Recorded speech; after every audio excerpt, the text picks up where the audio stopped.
उन्होंने बैल बजाई जी, हमने ऊपर जाना है, छत पे डाकू आ गए हैं जी। हम पुलिस वाले, मैंने कहा जी सॉरी मैं नहीं आपको जानता जी। दरवाज़ फैलांग के हथकड़ियाँ पकड़ी हुई थी उसने, अपने आप को पुलिस वाले कहते थे, सफ़ेद कपड़ों में सारे ऊपर चढ़ गए।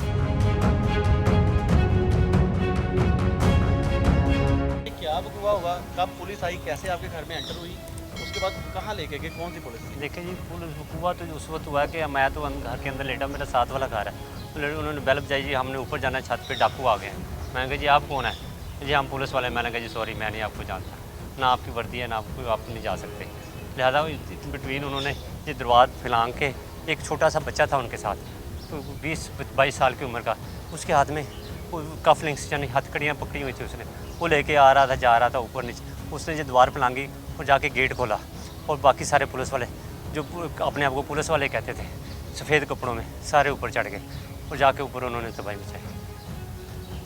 कहाँ लेके गए उसको? इजाज़ नाम है उसका? हाँ जी, क्या नाम है, क्या करता था? मेरे कज़न का नाम है इजाजुल हक। उसको जी लेके गए हैं थाना मजांग। उन्होंने कहा जी, हमने कहा जी कहाँ लेके जा रहे हैं? उन्होंने कहा हम थाना मजांग लेके जा रहे हैं, आ जाएँ, नहीं तो हमने भी पर्चा दे देना है। हमने कहा जी ठीक है हम पहुँच रहे हैं। हमने इतनी बिटवीन अपने रिश्तेदारों को इकट्ठा किया और हमने कहा कि चलो मजांग चलते हैं। थाना मजांग में जाने से पहले हमने अपने कुछ सोर्स लड़ाए, उस सोर्स से पता चल गया कि वो लड़का अभी तक थाना मजांग नहीं पहुंचा, रास्ते में उसकी डेथ हो गई। आपको किसी ने नहीं बताया? पुलिस के हमें किसी पुलिस ने नहीं बताया, किसी ऑफिशियल किसी ने नहीं हमें बताया कि उस बच्चे की डेथ हो गई हुई है। इजाज़ को क्यों पकड़ के लेके गए? पकड़ने किसी और किसको आए थे? और इजाज़ पकड़ने उसके भाई को आए थे, वो नशा नुशा करता है, तो उसको पकड़ने आए थे, पकड़ के उसको ले गए। ये देखें इस तरह नहीं होता, ये कानून इस तरह नहीं चलता, जुल्म का निज़ाम नहीं चल सकता कि भी आपने जिसको पकड़ना उसको पकड़ के लेके जाएँ। आप बाकी घर वालों को क्यों तंग करते हैं?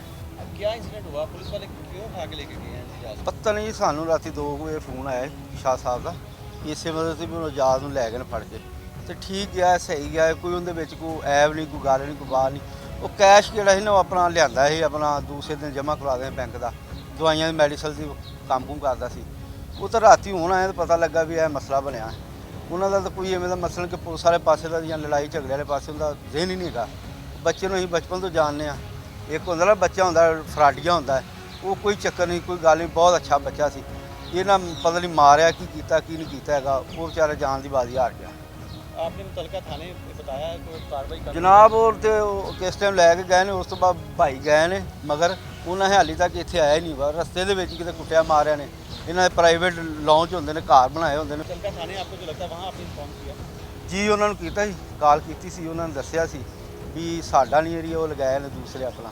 कोई कार्रवाई पुलिस की तरफ से या किसी ने आपसे रब्ता किया हो? ਨਹੀਂ ਕਿਸੇ ਨੇ ਨਹੀਂ, ਕਿਹਨੇ ਕਰਨਾ ਸਰ? ਉਹਨਾਂ ਨੇ ਆਪਣੇ ਮੁਲਾਜ਼ਮਾਂ ਦੀ ਹਿਫਾਜ਼ਤ ਕਰਨੀ, ਸਾਡੀ ਤਾਂ ਨਹੀਂ ਕਰਨੀ ਨਾ। ਉਹਨਾਂ ਤਾਂ ਆਪਣੇ ਮੁਲਾਜ਼ਮਾਂ ਦਾ ਹੀ ਤਫਤ ਦੇਣਾ। ਉਹਨਾਂ ਕਹਿੰਦਾ ਸਾਡੇ ਮੁਲਾਜ਼ਮ ਬਹੁਤ ਅੱਛੇ ਨੇ, ਤੇ ਅਸੀਂ ਕਹਾਂਗੇ ਸਾਡਾ ਬੱਚਾ ਬਹੁਤ ਅੱਛਾ ਸੀ, ਸਾਡੇ ਨਾਲ ਬਚਪਨ ਤੋਂ ਖੇਡਿਆ, ਜਵਾਨ ਹੋਇਆ, ਉਹਦੇ 'ਚ ਕੋਈ ਉਵੇਂ ਦਾ ਐਬ ਹੈਗਾ ਹੀ ਨਹੀਂ ਸੀ। ਉਹਦੇ ਭਾਈ ਦਾ ਐਬ ਸੀ, ਤੇ ਉਹ ਯਾਨੀ ਕਿ ਉਹ ਸਾਰੀ ਦਿਹਾੜੀ ਉੱਥੇ ਬਾਹਰ ਲੱਗਾ ਫਿਰਦਾ, ਉਹਨੂੰ ਫੜਨ।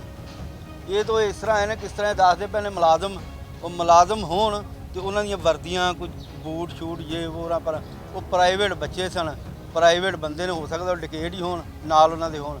ਇਹ ਹੁਣ ਤਾਂ ਬਾਅਦ 'ਚ ਤੁਹਾਨੂੰ ਤਹਿਕੀਕਾਤ ਕਰਨਗੇ ਤੇ ਫਿਰ ਪਤਾ ਲੱਗੇਗਾ ਨਾ ਵੀ ਉਹ ਡਿਕੇਟ ਸਨ, ਕੌਣ ਸਨ।